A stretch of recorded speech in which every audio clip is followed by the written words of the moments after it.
Good morning 10th class student. मेरे कोई किसी स्टूडेंट ने प्रॉब्लम भेजी है and what is that problem, how many electron in 1 second flow through the filament of lamp to produce 1 micro ampere current. ठीक, अब देखो इस स्टेटमेंट के बीच में हमें दो पार्ट बिल्कुल क्लियर किए इसमें। How many electrons can flow in 1 second, what does that means? In the statement we are given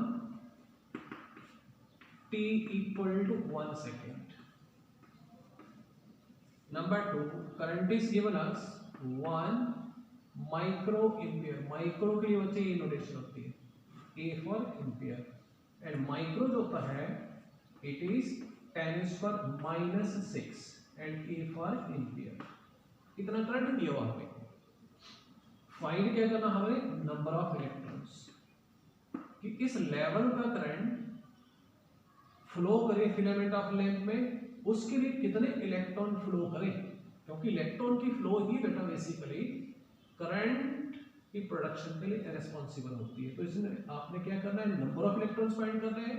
लेकिन क्वेश्चन डेवलप होता है कि हम n कहां से फाइंड करेंगे, लेकिन इतना हमें मालूम है कि हमारे पास ये रिलेशन होता है, this charge is equal to, क्योंकि एक इलेक्ट्रॉन फ्लो करेगा तो चार्ज कितने फ्लो करेंगे, कितना चार्ज फ्लो करेगा करंट के डेवलपमेंट के लिए 1e। अगर 2 इलेक्ट्रॉन फ्लो करते हैं तो चार्ज कितना फ्लो करेगा 2e, पर हमें n फाइंड करना है। मान लेते हैं कि n इलेक्ट्रॉन्स फ्लो कर रहे हैं, जब n इलेक्ट्रॉन फ्लो करेंगे इतना करंट प्रोड्यूस करने के लिए इन 1 सेकेंड, तो टोटल चार्ज जो फिलामेंट ऑफ लैम्प में फ्लो करेगा वो होगा n number of electrons and this e that is बेटा charge on electron, this small e that is not for electron, that is charge on electron। बाद में apply करते हैं वैल्यू। तो पहले q फाइंड करते हैं, late it be equation number 1 as I is equal to q by t। तो यहां से q फाइंड कर लो, तो q की वैल्यू आ जाएगी हमारे पास I into t। अब ये q की वैल्यू जो है इसको ऊपर वाली इक्वेशन में आप अप्लाई कर दो, अप्लाई करो वाला ऊपर वाली इक्वेशन में, 14 इक्वेशन 1, देयरफॉर हमारे पास क्या बन जाएगा? I into t is equal to n e। n find करना है, n will equal to I into t over this e। e is charge on electron। I की वैल्यू अप्लाई कर दो, 10⁻⁻⁶ into time that is given as 1 second over e that is charge on electron, charge on electron बेटा होती है 1.6 into 10⁻⁻19 coulomb, ये e की value है। तो इसको सॉल्व करें तो ये बचेगा कितना? 10⁻20। तो चलो सॉल्व कर लेते हैं। ये 10⁻⁻5 into ये 10⁻+19 over this is 16। तो कैलकुलेशन करो बोला, ये आ जाएगी 10⁻14 मीन्स दिस 1000 10,000 into 10⁻10 over 16।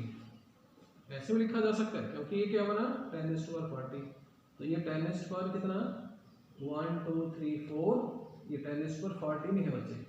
तो रेशियो सॉल्व करो, देखो बोला क्या रिजल्ट आ रहा है हमारे पास।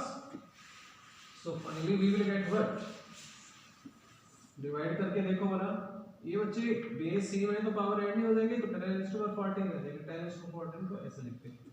तो n की वैल्यू आई हमारे पास कितनी? This 196, this 625 into 10⁻10। इतने इलेक्ट्रॉन फ्लो करेंगे in the filament of lamp में इन 1 सेकेंड। मीन्स जब फिलामेंट ऑफ लैम्प के बीच में बच्चे 1 सेकेंड में 625 into 10⁻10 इलेक्ट्रॉन फ्लो करेंगे इन 1 सेकेंड, तो फिलामेंट ऑफ लैम्प के बीच में जो करंट फ्लो करेगा, जब करंट जो डेवलप होगा, that will equal to 1 ampere के बराबर।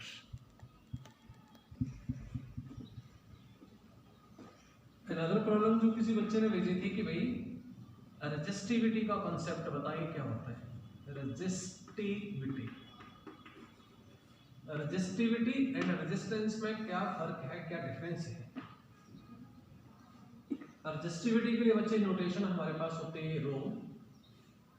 हमने स्टडी किया था कि भाई किसी भी मटेरियल की रेजिस्टेंस वो वेरी करती है लेंथ के directly proportional and area of cross section के inversely proportional.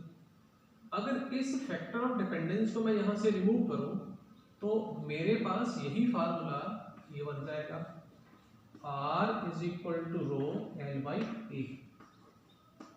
Late it be equation number 1। यहां पर ध्यान दें, यहां पर ये R क्या है, ऐसी वायर जिसकी लेंथ L हो, एरिया क्रॉस सेक्शन A हो, ये उसकी रेजिस्टेंस है। अब if L is equal to 1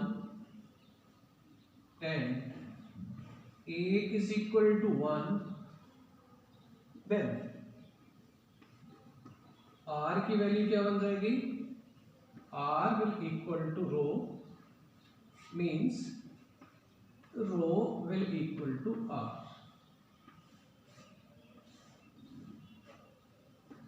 अब देखो कौन सी कंडीशन, ऐसी वायर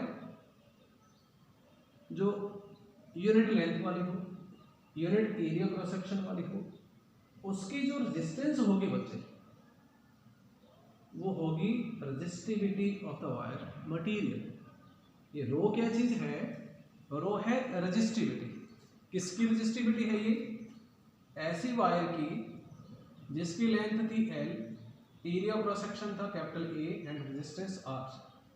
अगर हम इस R रेजिस्टेंस वाली वायर के ऊपर कंडीशन इंपोज कर दें, क्या, अगर हम वायर की लेंथ ले लें यूनिट, एरिया क्रॉस सेक्शन ले unit, what does that mean, क्या मतलब हुआ इसका, ऐसी वायर जो यूनिट लेंथ वाली हो, यूनिट एरिया क्रॉस सेक्शन वाली हो, तो उसकी जो रेजिस्टेंस होगी बच्चे वो होगी रेजिस्टिविटी ऑफ द वायर।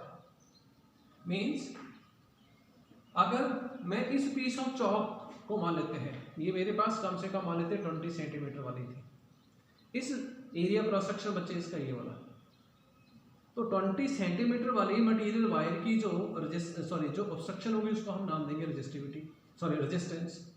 अगर मैं इस पूरी 20 सेंटीमीटर की बजाय ले लूँ 1 सेंटीमीटर इसकी लेंथ, 1 सेंटीमीटर इसकी लेंथ ले लूँ मैं, area cross section 1 centimetre square ले लूँ, तो ऐसा मटेरियल जिसकी लेंथ, ऐसी मटेरियल की वायर या फिर मटेरियल कोई भी मटेरियल, ऐसी मटेरियल या फिर कोई मटेरियल वायर जिसकी लेंथ हो 1 centimetre, area of cross section ये वाला पार्ट हो 1 सेंटीमीटर स्क्वायर, तो ऐसे मटेरियल की रेजिस्टेंस को बोला जाएगा रेजिस्टिविटी। सो रेजिस्टिविटी क्या होगी, रेजिस्टिविटी बेसिकली एक रेजिस्टेंस ही है जो एक unit length and unit area of cross section वाला मटेरियल या फिर वायर ऑफर करेगी to the flow of current. And ध्यान रखें कि जो रेजिस्टिविटी है वो लेंथ के ऊपर डिपेंड नहीं करती है, क्योंकि लेंथ 20 सेंटीमीटर होगी तो भी 1 सेंटीमीटर ने जो रेजिस्टेंस ऑफर की, 1 centimetre and 1 centimetre square area cross section वाली वायर ने जो रेजिस्टेंस ऑफर की उसका नाम है रेजिस्टिविटी। 20 सेंटीमीटर ले ले आप उसकी लेंथ, तो भी रेजिस्टिविटी के लिए 1 सेंटीमीटर ही काउंट किया जाएगा, area cross section 1 centimetre square. Moreover कि जो रेजिस्टिविटी है बच्चे उसके लिए आप एक पॉइंट नोट कर सकते हैं, रेजिस्टेंस जो है उसके लिए फार्मूला होता है ML over NE square into top A, ये फार्मूला है रेजिस्टेंस के लिए। तो ये M क्या, mass of electron, E charge of electron, ये N है बच्चे कि कितने इलेक्ट्रॉन प्रेजेंट है मटेरियल में, वायर में, हर 1 सेंटीमीटर क्यूब में, तो इसको बोलते हैं number density of the material wire. तो रेजिस्टेंस जो है R ये लेंथ के ऊपर डिपेंड करेगी, एरिया क्रॉस सेक्शन के ऊपर डिपेंड करेगी, और ये N नेचर ऑफ मटेरियल ये डिसाइड करती है N की वैल्यू को, तो नेचर ऑफ मटेरियल के ऊपर डिपेंड करेगी। एंड एक एंड से दूसरे एंड तक इलेक्ट्रॉन पहुंचने के लिए कितना टाइम लेते हैं, ये है वो टाइम, तो वो टेम्परेचर के ऊपर डिपेंड करता है, तो रेजिस्टेंस टेम्परेचर के ऊपर डिपेंड करती है। एंड में रजिस्टिविटी को अगर लिखूं तो रो को लिखा जाएगा this m over n e square tau. तो इसमें बच्चे ना अगर मैं इस लास्ट क्वेश्चन को देखूं तो इसमें ना लेंथ आ रही है, का मतलब रजिस्टिविटी लेंथ के ऊपर डिपेंड नहीं करेगी। इस लास्ट फार्मूले में ए भी नहीं आ रहा है, means resistivity area cross section के ऊपर डिपेंड भी नहीं करेगी।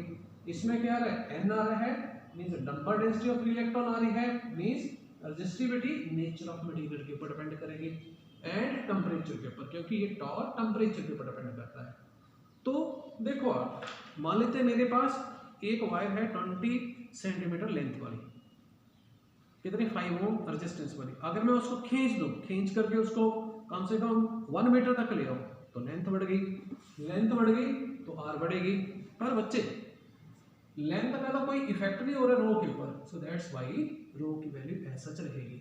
तो जब आप बच्चे किसी मटेरियल को खींच देते हैं, वायर सुनहरे के पास चाहे वो सोने को मेल्ट करके इतनी गोली से बनाएगा और उसको फिर वायर में चेंज करेगा ऐसे इतनी बड़ी, तो जो एक गोल्ड का जो गोली सी तैयार हुई उसकी भी उतनी ही स्पेसिफिक रेजिस्टेंस होगी जितनी की इतनी लंबी वायर की।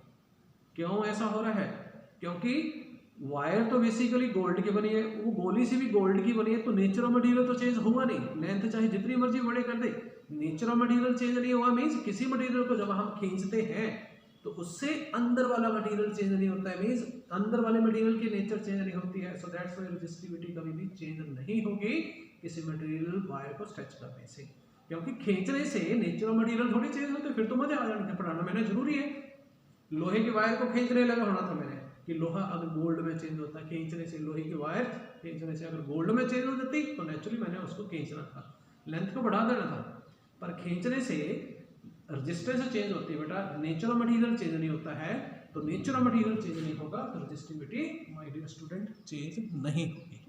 This was the concept of resistivity. Thank you student.